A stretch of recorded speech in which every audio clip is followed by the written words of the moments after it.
Of the second temper period, we come to Qumran. What do we find here? Nothing. I'm not sure. Nothing. Let's think about that. There is a road between Engedi to Jericho. Okay, important road between Engedi and Jericho, because people walk between here and there. We have the balsam perfume that we have to take to Jerusalem, to Caesarea, to Rome, or to Transjordan. So there's a road. Okay? There's another road that we know from Jerusalem to Jericho, but there's another tiny road that goes from Jerusalem straight to Qumran. Okay, there's a path until today.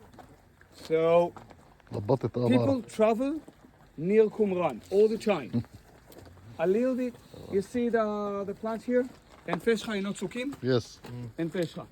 The southern side of Enfesha is a second temper period port, seaport.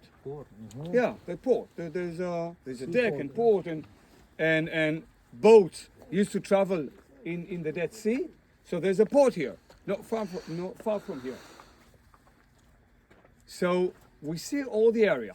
See, it's a good place to be alone here. I'm not sure. You know, it's not the center of Jerusalem, but it's not really to be alone. And we look all around, and we see Qumran, Khirbet Qumran. It's a public place. People never lived in Qumran, but they had to live somewhere. So where did they live? All these people who wrote or copied these scrolls, where did they live? In the caves. Probably most of them never lived in caves, because in second temper period people don't live in caves. Okay, they are, we know. Probably they used to live here on these plains here, on the plain. Here in huts, you know, some nomadic lifestyle. it's not really nomadic. They never travel. They've been here in huts and lived somehow. And they used to come every day to the public place for ritual bath, for public dining room and things like that. We'll see everything. So it's here, but it's a good question. Is it a good place to be alone or not? It's, you know, it's not so crowded, but it's not really to be alone in Qumran. One more thing. If we live here, okay, now it's January. It's nice time to come. But remember, people live here in August, in July, in September. They had to drink for something. So the main water source is Enfesha. Okay, Enot Sukim, Enfesha, plenty of water springs, which are not really fresh, but a little bit salty. It's okay. So this is in Enfesha, but there is Qumran Valley. Okay, in front of us, Qumran Valley. Few times a year there are floods, like yesterday. Huge floods. I can show you some pictures from yesterday. Huge flood. And they took the water, the rainwater, from Qumran Valley, took it inside an aqueduct, and the aqueduct that we can see here, just behind us, here. You stand on the aqueduct, right? Yes. Good location. So here, we see the aqueduct that goes inside the site and fill one after one the water cisterns and the ritual baths. All the way to the end.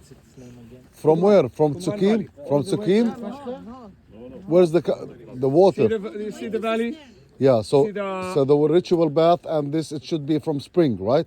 No spring. It should be from rain as well. Sure. Oh, it comes from here, right? A lot, twice, a few times.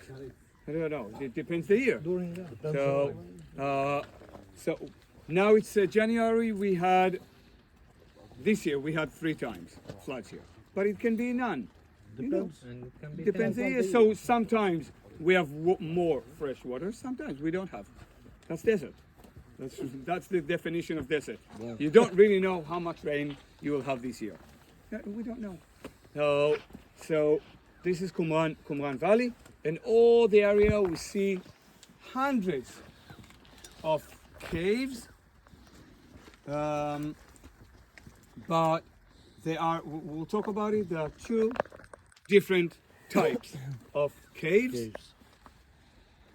Natural caves and man-made caves. We'll see both of them. But all we see here are natural caves because all we see these cliffs are limestone and dolomite. Okay, it's all karst and it's all natural caves. In most of the caves, the archaeologists found something. Only in 12 caves, there were found the scrolls. Yes. Burial sites? Yeah, there's a cemetery. We'll go there. Yeah. So the Yeah. You'll see it. There's a big cemetery in the eastern side of the site. It's a cemetery of the Second Temple period. You see, plenty. And more than 1,000 caves are here. Not caves. What? No. Only in Engedi. You know. We don't know about this anyway. So they lived under and they went to the caves to hide them? What's the No, point? probably How they were finding the caves? probably they wrote or copy the scrolls in the site. But in the time of war, they took all the scrolls and hide them With the in jars, caves. yeah. Okay, the big revolt, 70.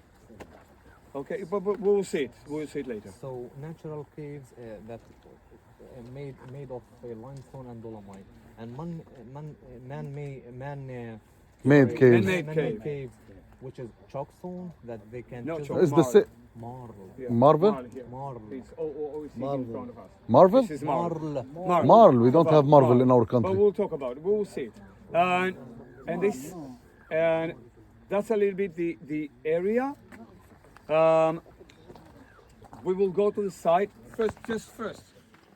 As we step.